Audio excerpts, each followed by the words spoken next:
Third concept आहे या current electricity मधला. आणि मी तुम्हाला आधीच सांगितलं जेईई नीट सीईटी साठी जे महत्वाचे चॅप्टर्स आहेत ज्याच्यावर मॅक्सिमम वेटेज आहे त्या वेटेजवरचेच टॉपिक आपण इनिशियली घेतोय. आणि ज्याला इनिशियली ताकद म्हणजे 12वीत आल्यानंतर जसं 11वीत आल्यानंतर जी ताकद लावली होती तशीच तेवढी नाही पण 50% तरी ताकद त्याला पुशअप देणार आहे की मी 12वीत आलो असं त्याला जी फिलिंग आहे. आणि त्या फिलिंगच्या ह्याच्यामध्ये जे 2-3 महिने गॅप मस्त मिळतो आणि वेळ मिळतो म्हणून हे चॅप्टर्स आपण इथं कंडक्ट करतो. क्लिअर आहे. बाकीचे काही टॉपिक हे मॅथमॅटिकल सिम्पल टॉपिक आहेत जे की नंतर तुम्हाला कॉलेज इकडं तिकडं धावपळीमध्ये समजून जाते. पण आता फक्त या टॉपिकवर फोकस ओरिएंटेड आहे आणि मॅक्सिमम मार्क्स कव्हर व्हावे म्हणून आपण या टॉपिकवर जास्त फोकस केलेला आहे. सगळ्यात महत्वाचं बघायचं झालं तर नेक्स्ट कन्सेप्ट आहे तो व्हीटस्टोन ब्रिज. काय ब्रिज म्हणजे काय आपल्याला माहिती ना, रस्त्याला एक प्रकारचा एक ब्रिज असतो. ब्रिज म्हणजे काय, नेमकं 4 रेजिस्टन्सच्या मधला किंवा 4 रेजिस्टन्स आपण अशा पद्धतीने जोडले की त्याला ब्रिज लाईक जोडलेलं आहे, कनेक्ट केलेलं आहे म्हणून याला शब्द काय आलाय, ब्रिज आलाय. किंवा या ठिकाणी त्यांनी नेटवर्क हे टाकतील म्हणून मी खाली डायग्रामला नाव दिलंय व्हीटस्टोन नेटवर्क हे नाव दिले. म्हणजे ब्रिज म्हणजेच काय एक प्रकारचं नेटवर्क आहे. आता जर इथं बघितलं बाबांनो तर हे व्हीटस्टोन ब्रिज, हे व्हीटस्टोन काय हे तुम्हाला पहिलेच सांगतो, हे सायंटिस्ट आहे. हे सायंटिस्टचं नाव आहे चार्ल्स व्हीटस्टोन असं समथिंग काही नाव आहे त्याचं. तर त्याच्या नावाशी फार काय आपल्याला काही घेणं नाही पण त्याने काय सांगितलं हा कन्सेप्ट आपल्याला जास्त घेणं देणं आहे. सगळ्यात महत्वाचं याचं मेन टार्गेट आहे to determine the unknown resistance in this circuit. To determine unknown resistance. How much, sir?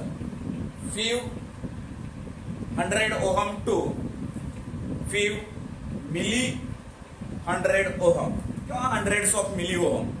That like किंवा kilo ohm, mega ohm. Okay. So जे काय व्हॅल्यूज आहे म्हणजे एक लार्ज स्केलची व्हॅल्यू आपण इथं काढणार आहे.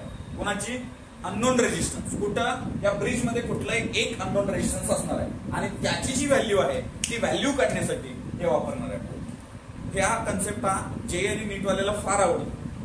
म्हणजे त्यांना इतका आवडतो की ते जे त्यांना आवडतं तेच आपल्याला आवडायचं हे पहिल्यापासून ठरलंय. आपलं ब्रिज काढत असताना सिंपल डोक्यात ठेवायचं याची थेरी पहिल्यांदा कशी लिहायची किंवा बऱ्याच मुलांना थेरी लिहायची अडचण आहे म्हणून मी थेरी रिपीटेड सांगतोय आणि थेरॉटिकल पार्टच रेकॉर्डिंग करतोय म्हणून तुम्हाला लिहायला सुद्धा सिंपल जाईल, घरी जाऊन तुम्हाला लिहायचं आहे. सो त्याच्या आधीचा सुद्धा सेमीकंडक्टर टॉपिक आपण अशा पद्धतीने घेतला की कम्प्लीट थेरी तुम्हाला लिहिता यावी. ओके. सो आता ही मी थेरी सांगतोय की सिंपल मराठीतनं कसं सांगणार आहे, वरील चित्रात दाखवल्याप्रमाणे ABCD च्या मध्ये PQRS हे रेजिस्टन्स जोडलेले, ए आणि सी च्या अक्रॉसला बॅटरी आणि की जोडलेला आहे आणि बी आणि डी च्या मध्ये गॅल्व्हॅनोमीटर जोडलेला आहे. संपलं. परत मी थोडं इंग्लिश मधून जातो. आपल्याला इंग्रजाची भाषा फार प्रिय आहे कारण त्या भाषेला जर आपण अवगत केलं ही भाषा म्हणजे काय, परदेशामध्ये आपल्याला जाण्यासाठी सुद्धा हीच भाषा लागणार आहे सगळ्यात महत्वाचं. आणि अंडरस्टँडिंग जी बेस्ट आहे ती म्हणजे ही भाषा समजली जाते. आता इथं बघा, consider in above network in above figure shows the, मग कन्सिडर म्हणतो, consider ABCD. In that way we are arranged resistance A to B P, B to C Q, C to D R, D to A S connected across the diagonal. What I said? Across the diagonal AC EMF and key is connected. The another diagonal BD galvanometer is connected and this is as like a quadrilateral. So you can also use the quadrilateral ABCD. Okay. So हे झालं आपण simple connection दाखवलं. बरं याच्यामध्ये आपण काय काय दाखवलंय, the I is total current flowing through the circuit.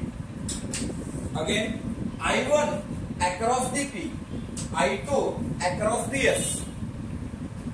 ज्यावेळेस इथं I1 येतं, सिंपल लक्षात द्यायचं, ज्यावेळेस या ठिकाणी I1 येतं बाबांनो, इथं I1 येतं, इकडं IG गेलं, इथे किती राहिलं, व्हेरी गुड, किती राहिलं, I1 मायनस I, किती राहिला, I1 मायनस I, टोटल आला I1, गेला IG, राहिला, आता इथं बघितलं आपण, इकडून I2 आलं, इकडून IG आलं, इथे I2 प्लस IG नाही, IG कम्प्लीट विचारणार आहे. Galvanometer is an electronic device which measure the less than 1 milliampere current. Okay, and also to to check the presence of current in this circuit. Repeat. Also to check the current presence in the circuit. या circuit मध्ये करंटचा presence आहे की नाही हे check करण्यासाठी कोणाचा वापर होणार आहे? गॅल्व्हॅनोमीटरचा. जी म्हणजे काय? गॅल्व्हॅनोमीटर रेजिस्टन्स आहे. आता थोडं आपण बाय केसीएल कोक्रेसरचा नाही, किर्चॉफ्स ओके करंट लॉ, नाहीतर कोक्रेसर करंट लॉ नाही.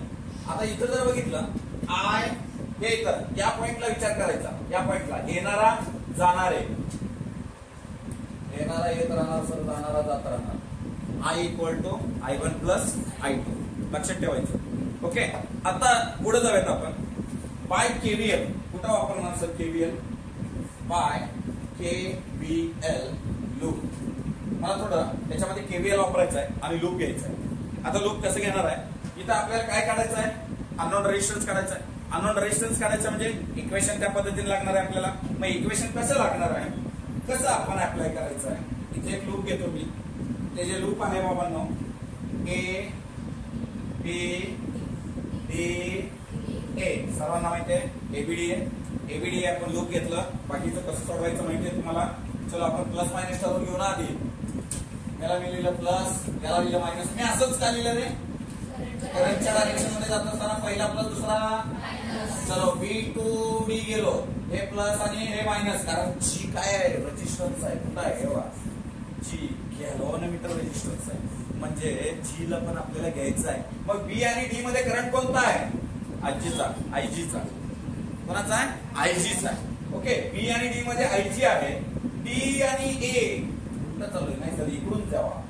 हे प्लस हे मायनस. इथपर्यंत काय अडचण? कोणाला काही प्रॉब्लेम? चलो आता आपल्याला इक्वेशन लिहायचं आहे. कुठून कुठं जायचं आहे बाळांनो? कुठून कुठं जायचं आहे? A to okay done. A to B गेलो. करंट कोणता आहे? रेजिस्टन्स कोणता आहे? म्हणजे इथं काय लिहू? सेकंड टर्मिनल कोणता आहे? Minus I1 P. Okay done. Next B to D. Repeat. B to D पहिला वाला प्लस दुसरा वाला म्हणजे सेकंड टर्मिनल घ्यायचा आहे. करंट कोणता आहे? रेजिस्टन्स कोणता आहे? म्हणजे असं लिहू का? मायनस आयजीजी. ओके. आयजीजी म्हटलं मी. आयजीजी DA इकडून गेलोय. करंट कोणता आहे? Resistance. So second terminal. Very good. काय येणार आहे मग? I2S बराबर. यहां तक कोई अड़चन? नो प्रॉब्लेम सर, यहां तक ओके है. बहुत सही. माझ्या बाळांनी वळीनो या ठिकाणी एक कन्सेप्ट आपल्याला परमनंट लक्षात ठेवायचा आहे. तर अजून काय आणणार आहे आता मध्ये? When bridge is balance. शब्द काय वापरला बघा? When bridge is balance condition. When bridge is balance condition that is mean by PQRS. अशा पद्धतीनं आपण सेट करायचं. कशा? अशा पद्धतीनं सेट करायचं जेणेकरून गॅल्व्हॅनोमीटरच्या अक्रॉस जे आयजी आहे ना ते 0 असलं पाहिजे. जे आयजी आहे ना 0 असलं पाहिजे. काय पाहिजे? 0. आयजी 0 म्हणजे ब्रिज बॅलन्स. आयजी 0 म्हणजे इथं लिहू आयजी बरोबर 0. IG 0 then this bridge is in balance condition. जर चुकून तुम्हाला कुठल्या प्रॉब्लेम मध्ये म्हटलं आयजी इक्वल टू 0 असं डायरेक्ट देणार नाही. त्यांनी सरळ सांगते bridge is balance. Bridge is balance म्हणजे बीडी मधलं, हे वाली बीडी नाही, हे वेगळं. बीडी मधलं आयजी काय आहे? 0 आहे. म्हणजे आजची बीडी वाढत नाही. डोक्यात टाकायचं. बीडी मधलं आयजी काय आहे? 0 आहे. क्लिअर आहे? ओके. चलो ठीक आहे. आयजी 0 आहे. मग आयजी 0 आहे तर आयजी 0 करू. इक्वेशन सांगा मला काय येईल? आयजी जर 0 राहिलं तर मायनस I1P. हे 0 झालं. लिहून टाकूया 0 इंटू जी प्लस I2S बरोबर 0. हे मायनस वाला पलीकडे टाकून देऊ. हा आगामचा धंदा करते इथे बसल्यावर. I2S हे तर गेलं टाका. आजीला वेळ आली. I1P इक्वेशन नंबर 1 टाकतो. याला नको.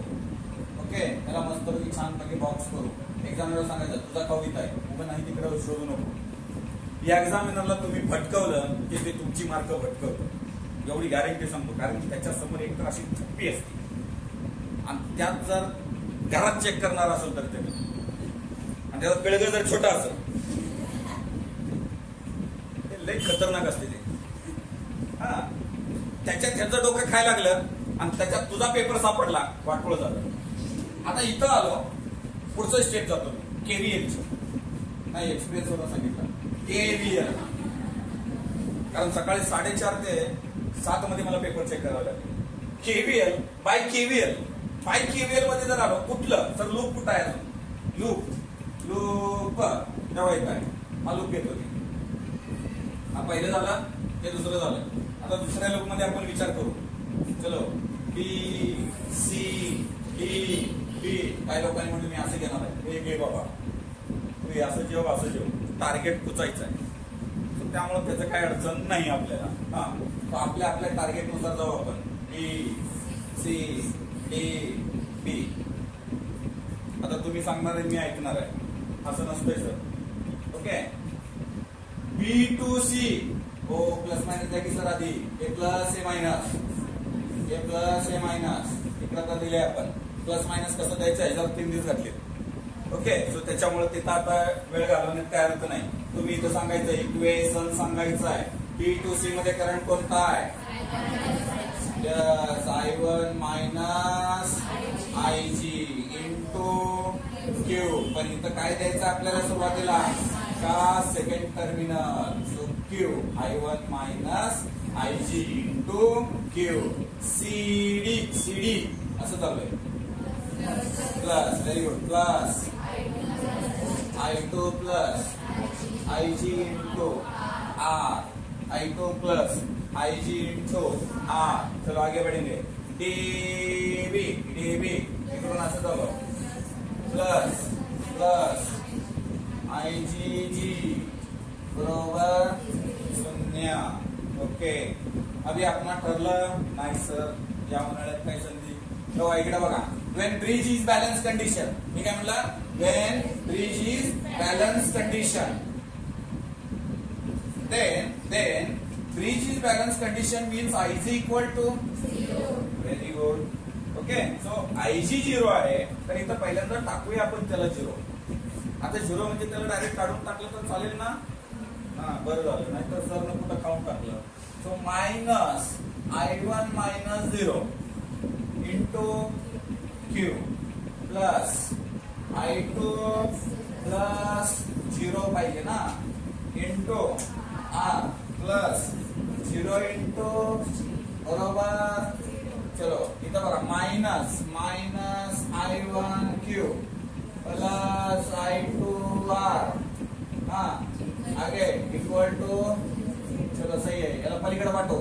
बोला कसं दिसतं, I2 R बरोबर I1. एकदम छान गोंडस तुमच्यासारखं. आता इथं बघितलं आपण, काही अडचण नाही. मी तुम्हाला म्हटलं ना, 5 लेक्चर अवघड आहे, 6 लेक्चर जरा फुललेले असते ती, कारण रुटीनला लागलेली असते गाडी. इथं बघा परत, from equation 1 and 2. From equation 1 and 2 काय सांगायचं सर, फ्रॉम इक्वेशन 1 and 2, किंवा मी सिंपल असं म्हणतो, डिवाइड इक्वेशन 1 and 2. काय म्हणूया आपण, डिवाइड इक्वेशन 1/2. 1 ला 2 न भागू. ओके, हा चला भागलं. पुढे 1. therefore I2S डिवाइड बाय डाव्या साईडला चालू नाही का, नाही कॉल चालू आहे, हे चालू आहे. हा इकडे बघा, I2S डिवाइड बाय, इथं परत आलं, कुठं आलो I2S डिवाइड बाय I2R बराबर, बोलो I1B डिवाइड बाय I1. अभी क्या सेम टू सेम दिख रहा है क्या, हे बघा, I2 I1 बोलो काय दिसेल आपल्याला, S अपॉन बरोबर P अपॉन, छान वाटते नाही, त्याला अभ्यास करू आपण. P अपॉन Q बरोबर S upon R. So this is the condition for bridge is balance. when bridge is balanced, that time here condition is P upon Q equal to S upon R किंवा याला इकडं प्यार बरोबर QQ नाही QS. Okay, PR बरोबर QS. Clear आहे? हा, आता हे झालं ब्रिज बॅलन्स असताना. सर ब्रिज बॅलन्स नसतानाची कंडिशन कधी कधी देतात, IG इक्वल टू 0.1 देतात. सरळ सांगायचं ना, हे IG जेव्हा जेव्हा असतं हे तेव्हा हे दोघंही एकमेकाला इक्वल नसते. IG do not equal to 0, then this bridge is can't balance. You can always remember. Suppose कुठल्याही एखाद्या सर्किट मध्ये म्हटलं ब्रिज बॅलन्स आहे म्हणजे मधलं रेजिस्टन्स कधी कधी प्रॉब्लेम मध्ये इथं G न देता दुसरा एखादा रेजिस्टन्स देताय, तो रेजिस्टन्स आपल्याला ओळखता आला पाहिजे. म्हणजेच काय, दोस्तीतला खंजीर खुपसणारा सापडला पाहिजे. तर ते महत्वाचं आहे. इथं बरोबर याच्यात पिकअप केलं, रेजिस्टन्स पिकअप केलं की आजूबाजूच्या रेजिस्टन्सचे आपल्याला फक्त काय करायचे असते, कॅल्क्युलेशन करायचे असते. समजलंय तुम्हाला? एक एक्झाम्पल देतोय मी, लिहून घ्यायचं.